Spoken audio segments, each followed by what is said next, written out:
Now for our story. Only a few hours ago, Lisa Fenner had left Ben Calver's luxurious home in Wakefield after pleading with Ben's daughter, Kitt, for her baby son. But Kitt Meade had convinced Lisa that she had no right to claim the child, that she'd relinquished her right to him. Walking blindly through the cold, windy dusk, Lisa had found herself on a bridge overlooking the river. In despair, she told herself there was no reason to go on. She'd forfeited her motherhood. She stood leaning on the railing, looking into the deep water which flowed past. Then suddenly there was a splintering of rotten wood. The next moments had been terrifying. The icy waters closing over her head, the instinctive struggle for air. Then, the sensation of being pulled back to reality as Aunt Mary Lane's son, Randy, brought her to safety. Now she lies safe and warm in a bedroom of the Lane farm, with Aunt Mary sitting quietly beside her. A strange house and a woman she doesn't know. Lisa has just said, I was responsible for her life, and I failed. Responsible for a life, my dear? I don't think I understand. No. No, of course you don't. You couldn't. Well, perhaps I'd better go. You're tired. No. No, please don't leave me alone. I am tired. I've been alone so long. Of course, dear. If you're sure you want me to stay. Oh, I do. With you, I feel the way I felt when I was a child. And Mother put me to bed because I'd caught a cold. I'm so glad. It all seems so far away now. Everything that happened. When I stood on that bridge, I was thinking about my life. And then when the railing broke, You mustn't feel that way anymore. I don't know. I've no right to be here. I don't belong. Yes, you do. We want you. And so you do belong. But then I never really belonged anywhere. Never had a real home. Never. But your mother and father. They died when I was 13. After that, I never lived in any one place very long. People looked after me the best they could, but seems to me now I was always lonely. But surely you've known some happiness. The only thing that ever made me happy was my dancing. Oh, so you're a dancer. Well. Yes. But I'm not a dancer now. Not anymore. You gave it up? Completely? Yes. I haven't danced since Lance went away. Lance?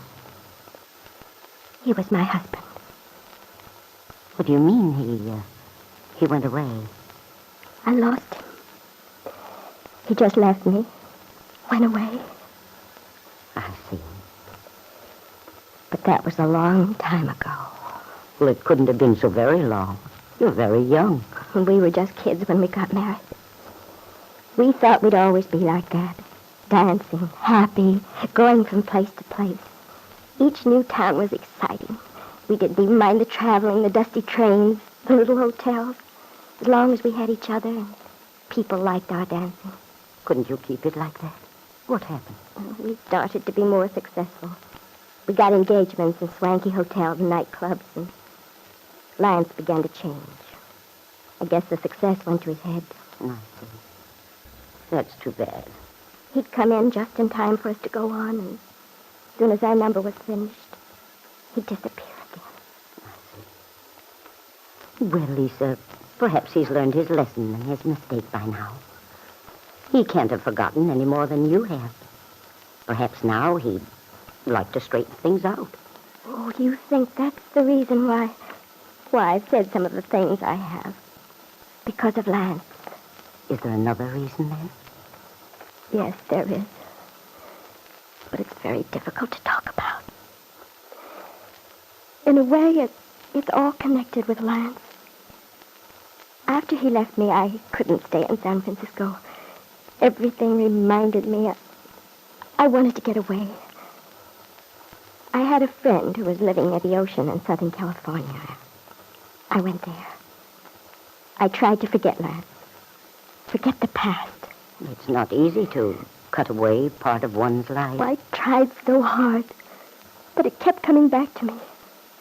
I thought this friend would be able to help me. I thought I had an answer, But then I began to realize that wouldn't work either. I knew I was still alone. You mustn't fear loneliness, my dear. Everyone's alone, in a sense. And yet, no one ever need be alone. I suppose you're right. But the strong people don't mind. They're not afraid of the blackness. Oh, Aunt Mary, I deserve to be unhappy. It's a punishment for the mistake I've made. Punishment? I see why you might blame yourself, but perhaps you're exaggerating. Perhaps it isn't as bad as you think.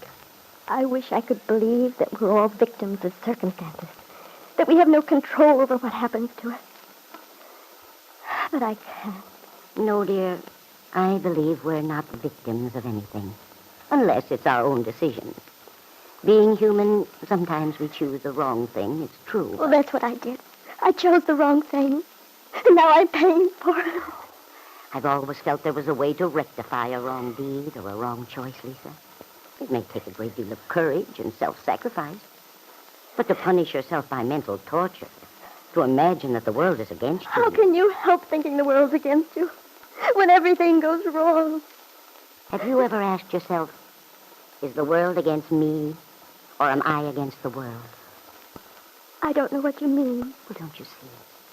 When you want to give up, stop trying, you're working against life. You're not giving it a chance. Oh, but I have. For so long, I've kept on hoping that everything would turn out all right. And for a while, it seemed as if it might. I didn't expect to have everything just the way I wanted it either. I was willing to compromise, to sacrifice one thing in order to have another. But you see, I sacrificed the wrong thing. Can't you tell me what it was? The thing you gave up? Oh, I want to. Believe me, I do, Aunt Mary. But it would just make things worse. No, it's hopeless. No use. That's why I wish your son hadn't been there today. By this time, nothing would have mattered. You know, when we first began talking today, you said that.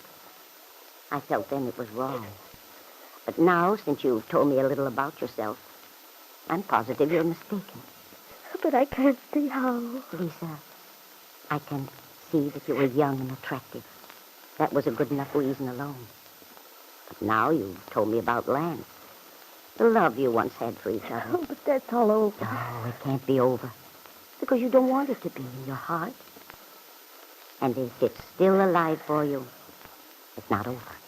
Whether it is or not won't change anything. Well, it could. If you wanted it to enough. No, it's too late. I thought there was some hope, too, when I came here to Wakefield. There was something I wanted more than anything in the world. I thought I had a right to claim it, but it didn't work. Do you know why? Oh, I suppose because things never do happen like that. We don't get a chance to retrieve something from the past to make up for our mistakes. And with someone like Kitt,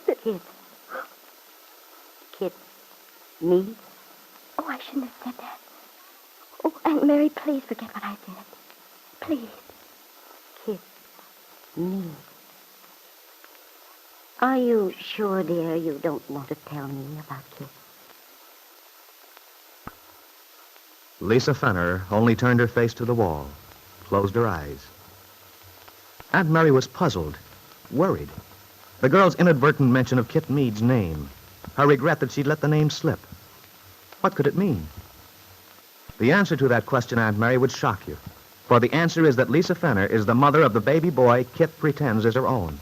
A child to which Kitt has convinced Lisa she must relinquish all claim. Yes, that's the answer. Will Lisa give it?